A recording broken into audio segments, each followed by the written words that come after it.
Olá, pessoal. Meu nome é Yara, eu sou médica, cardiologista e sejam bem-vindos ao canal Por Você de Coração. Esse canal foi criado para te mostrar que você é protagonista da sua saúde.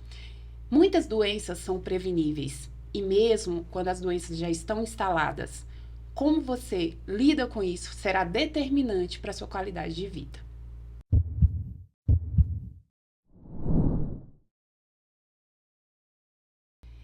E no nosso episódio de estreia, vamos falar sobre AVC, popularmente conhecido como derrame. Mas antes de começar, eu queria pedir para vocês se inscreverem no canal.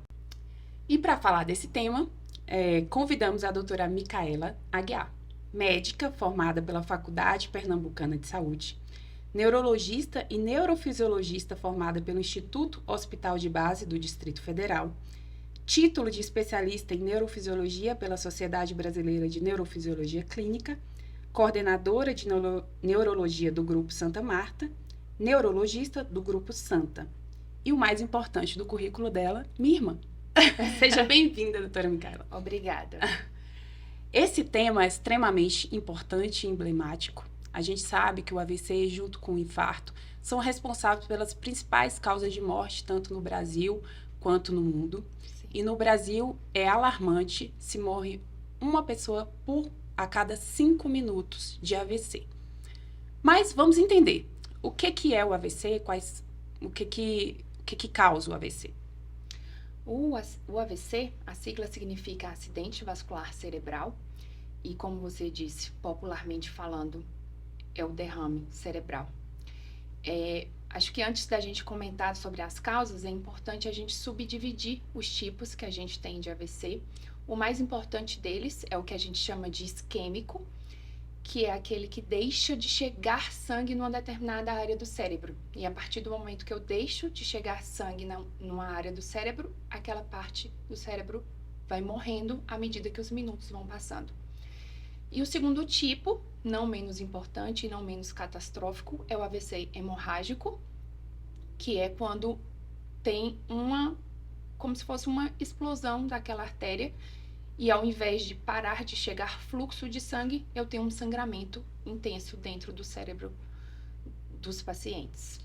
Normalmente esse AVC isquêmico ele é mais prevalente, né? Se coloca um número em torno de 85% isquêmico e 15% hemorrágico. Certo. E o que vai causar esse AVC, né? Esse destino tão catastrófico. Antes de até descrever as causas, o mais importante é a gente frisar aqui que 90% das causas de AVC são evitáveis. Então, habitualmente, é uma doença frequente em pacientes acima de 65 anos, e esses pacientes são geralmente vítimas de hipertensão arterial, diabetes, doenças cardíacas. Uma segunda causa muito importante dentro das doenças cardíacas são as arritmias cardíacas, então fibrilação atrial, flutter atrial, que são doenças que vocês, pacientes, vão começar a ouvir os nomes e que são doenças evitáveis. Outra informação muito importante é também sobre as carótidas, aquelas gorduras que vão fixando nas nossas artérias aqui do pescoço ao longo da vida. São coisas que podemos evitar e tratar antes de virar um evento isquêmico. Exatamente, por isso que o importante é esse controle tão significativo da pressão alta, da diabetes, do colesterol, em relação ao estilo de vida, do tabagismo, né? De tratar adequadamente essas doenças crônicas. Com certeza, esses pacientes menores de 65 anos hoje ocupam 1/4 dos pacientes que têm AVC. Ou seja, né? Muita gente. Muita gente. Então, se a gente for colocar em números, né? Ocorre mais de 300 mil AVCs por ano no Brasil? Mais de 300 mil AVCs por ano, com a mortalidade em torno de 100 mil por ano. É muito alto. E nesses pacientes jovens, que são pacientes economicamente ativos, temos um comprometimento muito maior. Então, se 25% desses pacientes são jovens e têm AVC, temos uma descompensação até na nossa economia, porque são pacientes que podem vir a óbito ou mesmo ficarem com sequelas graves. E são pacientes que, infelizmente, aumentou muito o índice por hábitos de vida ruim, sedentarismo, obesidade, tabagismo, uso abusivo de álcool. Então, drogas ilícitas também são coisas que podem ser evitadas para termos menos impacto na nossa população. Além do uso de hormônios, né? Sim. É extremamente frequente, Chips não da indicar. beleza, hormônios masculinos em corpos femininos que acabam trazendo um prejuízo. A maioria das pessoas não sabe, mas nós mulheres temos uma prevenção, né? Enquanto ainda menstruamos, os nossos hormônios são protetores contra os AVCs.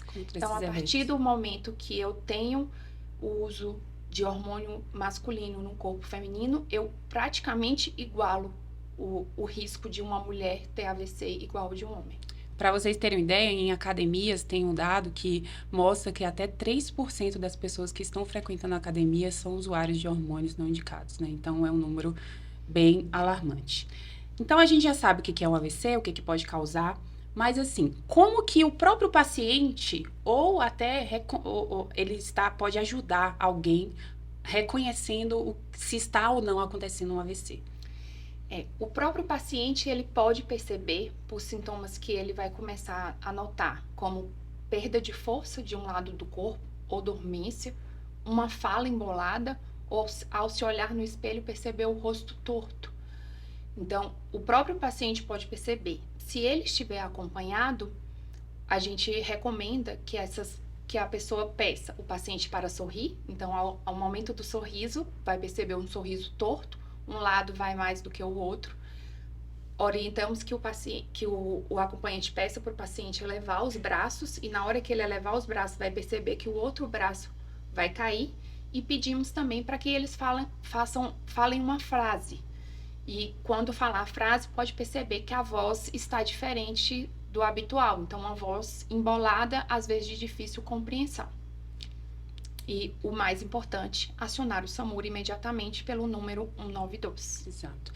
E aí, a pessoa reconheceu como que ela vai ser realizado esse tratamento, o que pode ser feito. Porque do AVC é extremamente importante. Ele pode morrer, mas ele pode ficar com uma sequela que, como você disse, né, diminui extremamente os dias de qualidade de vida, causa uma morbidade muito grande. Então, como que vai ser o tratamento desse paciente? O tratamento de AVC mudou drasticamente. Então, assim, nos últimos 12 anos, antes disso, infelizmente, o paciente chegava com AVC e não tínhamos o que fazer. O paciente teve um AVC e era aquilo. O paciente ia ficar sequelado, o que tínhamos para fazer era reabilitação, que é a fisioterapia, fonoaudiologia. E evitar de ter outro, né? Basicamente era isso. E prevenirmos outros eventos. Hoje em dia, não. Nos últimos 10, 12 anos, o tratamento de AVC mudou muito, mas temos que ser ágeis. O neurologista costuma dizer que seria tão importante para nós que a população conhecesse um AVC, assim como reconhece um infarto. Hoje em dia, a pessoa tem um sintoma de infarto, ela corre para o hospital.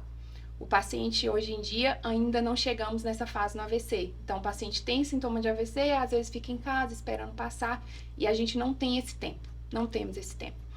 Às vezes ela pode pensar que ela está tendo algum mal-estar, ou que aquela pessoa está ansiosa, ou que ela não está se sentindo bem, ou que ela está fingindo alguma coisa, né? Pois é. E acaba... Então, assim, sintomas clássicos, como eu descrevi, perda de força, alteração visual, tontura, dor de cabeça súbita, são sintomas que tem que levar você imediatamente ao hospital. Por quê? Porque o tratamento de medicação de AVC, eu só tenho 4 horas e meia para executar.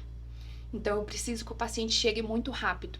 Saiu uma pesquisa recente que nós temos 86 bilhões de neurônios. Então, a cada 1 minuto, eu perco 1,9 milhão de neurônios. Então, isso é um dado muito importante. Então, cada minuto que eu atraso, o meu paciente perde mais neurônios. Então, eu tenho 4 horas e meia para efetuar aquele tratamento. Sentiu qualquer sintoma desses que eu descrevi, acione o SAMU ou vá imediatamente ao serviço hospitalar mais próximo, porque temos tratamento a ser feito. Além dessa medicação que a gente pode fazer nessas primeiras 4 horas e meia, nós temos uma segunda opção de tratamento em casos de AVCs muito extensos. Ou seja, aquele que eu comentei do AVC isquêmico, que é o que chega para de chegar fluxo de sangue numa determinada região do cérebro, quando esse AVC oclui um trombo grande, fecha aquele vaso muito grande, existe um tratamento que a gente chama de trombectomia mecânica, que é como se fosse um cateterismo cardíaco, que as pessoas conhecem mas um cateterismo cerebral, onde o colega da neurocirurgia vascular consegue ir lá e captar o trombo. E conseguimos, então, revascularizar aquela artéria que estava fechada. Então, são tratamentos de ponta. O Brasil, hoje em dia, tem disponibilidade disso. Inclusive, no último ano, em 2023, foi autorizado para tratamento do SUS. Então, a gente espera oferecer isso também no Sistema Único de Saúde. A gente costuma falar na cardiologia, né, que tempo é músculo, e aí a gente pode usar que tempo é cérebro no caso da neuro. E essa doença, ela tem uma cura? Eu posso dizer que aquele paciente está curado? Os pacientes que foram submetidos a tratamento, que infelizmente eu só tenho a opção de tratamento nos AVCs isquêmicos, então os pacientes que foram submetidos a esse tratamento, eles têm uma resposta muito boa. Então, existe uma grande chance dele ficar livre de sequelas ou até mesmo sem déficit nenhum. Então, não existe cura, mas existe tratamento no tempo certo. 4h30 para a infusão da medicação e até 24 horas para a trombectomia mecânica. Porém, é o que eu falei, cada minuto 1,9 milhão de neurônio é perdido. E cada minuto é importante, porque tempo é cérebro e precisamos salvar esse cérebro para que ele fique com o menos de sequela possível. E depois, obviamente, esse paciente vai precisar, mesmo que ele fique sem sequela, de acompanhamento, porque o controle das doenças crônicas, né, no caso da diabetes, da pressão alta, do colesterol, ele vai continuar aí pelo resto da vida. E né? aí a importância da internação no período do AVC para descobrirmos qual foi a causa daquilo. A hipertensão ainda é a principal causa de AVC. As pessoas dão pouco valor a isso, às vezes fazem um tratamento de forma inadequada, ou tomam um remédio só quando acham que a pressão está alta, mas precisamos contribuir para que isso pare de acontecer e tenhamos um impacto menor dessa doença tão ruim que fica aí sempre disputando com o infarto sobre a principal causa de mortalidade no Brasil e a segunda principal causa de mortalidade no mundo. E agora, pessoal, para a gente finalizar, eu sempre quero deixar umas mensagens finais aqui, mais importantes para vocês fixarem. O AVC é uma doença prevenível, evitável. Se você controla os seus fatores de risco, a pressão alta, a diabetes, tem um estilo de vida mais saudável, você pode evitar 90% desse evento tão catastrófico. E a dica número 2 é, caso você perceba que tenha alguém ou você mesmo com indícios de um AVC, ligue imediatamente ao sistema de saúde, no nosso caso, 192. E caso você esteja numa região que não tem acesso a isso, vá imediatamente a um serviço hospitalar mais próximo. É isso, muito obrigada. Eu queria pedir mais uma vez para vocês se inscreverem no canal, curtirem, compartilharem se vocês acharam que esse foi um assunto relevante. Então é isso, doutora Micaela, eu queria agradecer pela sua presença, né, por livre e espontânea pressão, não é isso? Sim. Mas muito obrigada pela presença, por ter contribuído aqui com a gente. Esse foi mais um Por Você de Coração.